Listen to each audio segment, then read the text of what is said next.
أعوذ بالله من الشيطان الرجيم بسم الله الرحمن الرحيم سبحان الذي خلق الأزواج كلها مما تنبت الأرض من أنفسهم ومما لا يعلمون صدق الله العظيم الحمد لله شكرا الحمد لله আল্লাহ তাআলার অশেষ রহমত যে আল্লাহ তাআলা আমাদেরকে কোরআন থেকে একটি আয়াত তিলাওয়াত করার তৌফিক দান করলেন। পবিত্র কোরআনের সূরা ইয়াসিন 36 নম্বর সূরা এর 36 নম্বর আয়াতে আল্লাহ তাআলা বলেছেন সুবহানাল্লাযী খালাকাল আজওয়াজা কুল্লাহা মিম্মা তুনবিতুল আরদু মিন আনফুসিহিম ওয়া মিম্মা লা ইয়ালামুন। আলহামদুলিল্লাহ। আল্লাহ তাআলা এখান থেকে একটা সত্য আমাদেরকে জানাচ্ছেন, চিরস্থায়ী সত্য। সেটা হলো যে আল্লাহ তাআলা যা কিছুকে সৃষ্টি করেছেন, এই সৃষ্টি জগতের সব কিছুকে তিনি জোড়ায় জোড়ায় সৃষ্টি করেছেন, এই সত্য এখানে উপস্থাপন করেছেন।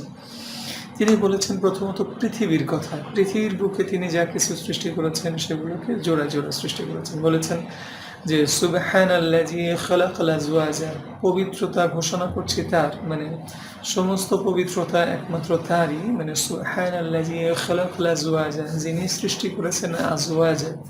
আজওয়াজা মানে হচ্ছে জোড়া।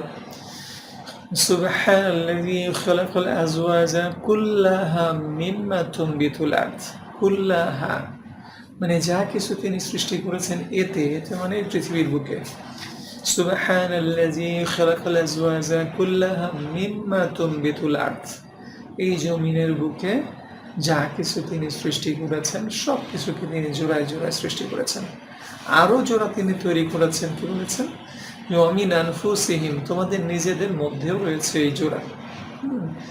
আবার বলেছেন ওয়ামিম্মা লা ইয়ালামুন, এবং যা কিছু সম্পর্কে তোমরা জানো না সেগুলোর মধ্যেও রয়েছে জোড়া। তো মানে বৈজ্ঞানিক গবেষণায় যে জিনিসটা দেখা যায় সেটা হলো যে এই সৃষ্টি জগৎকে মানে মানে এই সৃষ্টি জগতের সৃষ্টি হয়েছে জোড়ায় জোড়ায়। যেমন আমরা যদি পরমাণুর গঠনের কথাই চিন্তা করি, তাহলে হাইড্রোজেনের ক্ষেত্রে কেন্দ্রে রয়েছে পজিটিভ হাইড্রোজেন একটি, এবং বাইরে ইলেকট্রন একটা ঘূর্ণায়মান রয়েছে যেটা নেগেটিভ আধান বিশিষ্ট ইলেকট্রন একটা। অক্সিজেনের ক্ষেত্রে দেখা যাচ্ছে কেন্দ্রের মধ্যে রয়েছে 8টা প্রোটন এবং চারদিকে ঘূর্ণায়মান রয়েছে 8টা ইলেকট্রন, মানে পজিটিভ এবং নেগেটিভ আধান বিশিষ্ট এই মানে মৌলিক কণিকাগুলোর সমন্বয়ে পরমাণুগুলো গঠিত। এবং প্রত্যেকটা পরমাণুর মধ্যে এই যে কয়টা মানে প্রোটন রয়েছে, চারদিকে ঘূর্ণায়মান অবস্থা রয়েছে, ঠিক সেই কয়টা ইলেকট্রন। তো আলহামদুলিল্লাহ।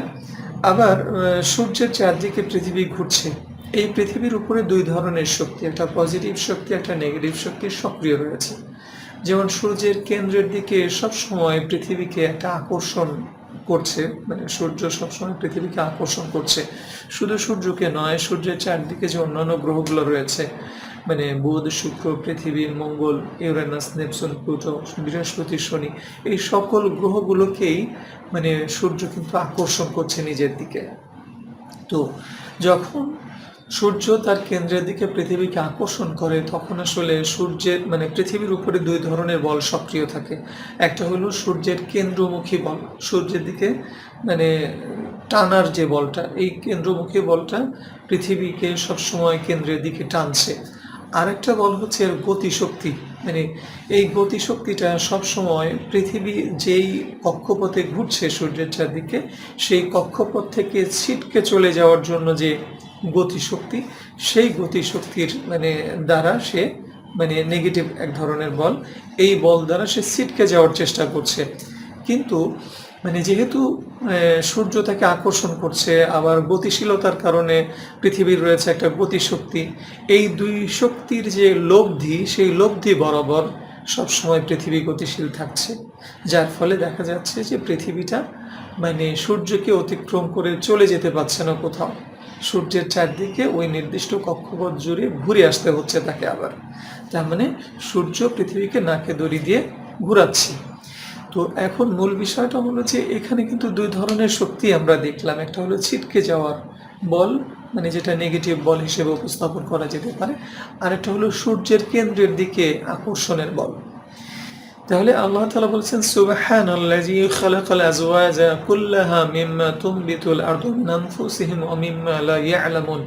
যা কিছু সম্পর্কে তোমরা জানো না, আমরা আসলে সূর্যের এই মহাকর্ষ বল, অভিকর্ষ বল কিংবা পৃথিবীর যে ছিটকে যাওয়ার বল, এই বলগুলো সম্পর্কে আমরা তেমন কিছুই জানতাম না। একটা সময় জানতাম না, কিন্তু তখনও কোরআন নাজিল হয়েছে এবং তখনও কোরআনের এই আয়াতগুলো ছিল। আমরা পরমাণুর গঠনের ক্ষেত্রেও জানতাম না যে পরমাণুর কেন্দ্রে যে কয়টা প্রোটন থাকে পজিটিভ আধান বিশিষ্ট, ঠিক সেই কটা ইলেকট্রন চারদিকে ঘুরতে থাকে পরমাণুর চারদিকে। এটা আমরা আগে জানতাম না, কিন্তু এখন বৈজ্ঞানিক গবেষণার মাধ্যমে এই সত্যগুলো উদ্ঘাটন হয়েছে। তো এভাবেই আমরা যত সত্যের গভীরেই প্রবেশ করি না কেন, আলটিমেটলি দেখা যাবে যে সকল ক্ষেত্রে আল্লাহ তাআলা এই জোড়া দিয়েই সৃষ্টি করেছেন। আবার এখানে আরেকটা জিনিস উল্লেখ করা যায়, সেটা হলো যে আল্লাহ তাআলা বলেছেন যে সুবহানাল্লাযী খালাকাল আজওয়াজা কুল্লাহা মিম্মা তুনবিতুল আরদু ওয়া মিন আনফুসিহিম। তোমাদের নিজেদের মধ্যেও রয়েছে জোড়া। দেখেন, আমরা যে জোড়ার কথা সাধারণভাবে উল্লেখ করা যায় সেটা হলো নারী পুরুষ, স্বামী স্ত্রী, এরকম জোড়া দিয়েই আল্লাহ তাআলা সৃষ্টি করেছেন, একজন পজিটিভ আর একজন নেগেটিভ। তো এখন মূল বিষয়টা হলো যে শুধুই কি আমরা নারী পুরুষের কথা চিন্তা করব? প্রত্যেকটা ব্যক্তির মধ্যেও তো আসলে পজিটিভ নেগেটিভ রয়েছে। আল্লাহ তাআলা প্রত্যেকটা মানুষের সাথে একটা করে জিনকে নিযুক্ত করে রেখেছেন। রাসূল করিম সাল্লাল্লাহু আলাইহি ওয়াসাল্লামের একটা হাদিস আছে সম্পর্কে, যে সাহাবীরা একবার রাসূল করিম সাল্লাল্লাহু আলাইহি ওয়াসাল্লামকে প্রশ্ন করেছিল, ইয়া রাসূলুল্লাহ, আপনি তো বলেছেন যে আমাদের প্রত্যেকের সাথে আল্লাহ একটা করে জিন নিযুক্ত করে রেখেছেন, আপনার সাথেও? তখন কিন্তু রাসূল সাল্লাল্লাহু আলাইহি ওয়াসাল্লাম উত্তর দিয়েছিলেন যে হ্যাঁ, আমার সাথেও আছে, কিন্তু সে এখন আমাকে দিয়ে কোনো খারাপ কাজ করাতে পারে না, সে ইসলাম গ্রহণ করেছে। তো এভাবেই আল্লাহ তাআলার রাসূল সত্য প্রকাশ করেছিলেন। আল্লাহ তাআলাও এভাবেই পবিত্র কোরআনের মধ্যে চূড়ান্ত সত্যের এই বাণীগুলো প্রকাশ করেছেন যে তোমাদের নিজেদের মধ্যেও রয়েছে জোড়া। তো আমাদের নিজেদের মধ্যে রয়েছে একটা পজিটিভ সত্তা, একটা নেগেটিভ সত্তা। এই নেগেটিভ সত্তার মূল উদ্দেশ্য থাকে হচ্ছে মানুষকে মানুষ হিসেবে প্রতিষ্ঠিত হতে না দেওয়া, মানুষকে অমানুষ হিসেবে প্রতিষ্ঠিত করা বা পশু হিসেবে কেবল গণ্য করা। এই মিশন নিয়েই কিন্তু আমাদের নেগেটিভ সত্তাটা আমাদের সাথে আছে, যার ফলে এই নেগেটিভ সত্তাটা সর্বদা আমাদেরকে বেখেয়াল করে দেয়, সৃষ্টিকর্তা সম্পর্কে বেখেয়াল করে ফেলে। সৃষ্টিকর্তা যে সৃষ্টি জগতের কল্যাণকর বস্তুগুলো সৃষ্টি করেছেন সেগুলো সম্পর্কে বেখেয়াল করে দেয়। সৃষ্টিকর্তা আমাদেরকে যে অবকাশ বা সময় দিয়েছেন, জীবনের মূল্যবান সময়, এই সময় যেন অবহেলায় কেটে যায়, এই ব্যাপারেও কিন্তু আমাদের এই নেগেটিভ সত্তাটা আমাদেরকে অলস করে দেয়। আমাদের সময়কে কিভাবে অপচয় করা যায় সে ব্যাপারে কিন্তু এই নেগেটিভ সত্তার সক্রিয় ভূমিকা রয়েছে। এই জন্য প্রত্যেকটা মানুষ আসলে নিজেই নিজের সবচেয়ে বড় শত্রু, আর কেউ তার ক্ষতি করতে পারে না যদি তার এই নেগেটিভ সত্তাকে সে নিজে কন্ট্রোল করতে পারে। আবার এই নেগেটিভ সত্তাটা যদি আমাদের সাথে না থাকতো, যেমন গরু, ছাগল, ভেড়া, বাঘ, সিংহ, হাতি, ঘোড়া, এদের সাথে এই নেগেটিভ সত্তাটা নাই, যার ফলে আল্লাহ তাআলা কি করেছেন, তাদেরকে ওইরকম পরীক্ষার জন্য সৃষ্টি করেননি, তাদেরকে পৃথিবীর বুকে প্রতিনিধি করেননি, তাদেরকে মানব জীবনের মতো সম্মানিত করেননি। তাহলে মানব জীবনের সাথে এই নেগেটিভ সত্তা বা শয়তানকে যুক্ত করেছেন বলে মানুষ কিন্তু সম্মানিত হয়েছে, তো কারণ তার সাথে পরীক্ষা চলছে।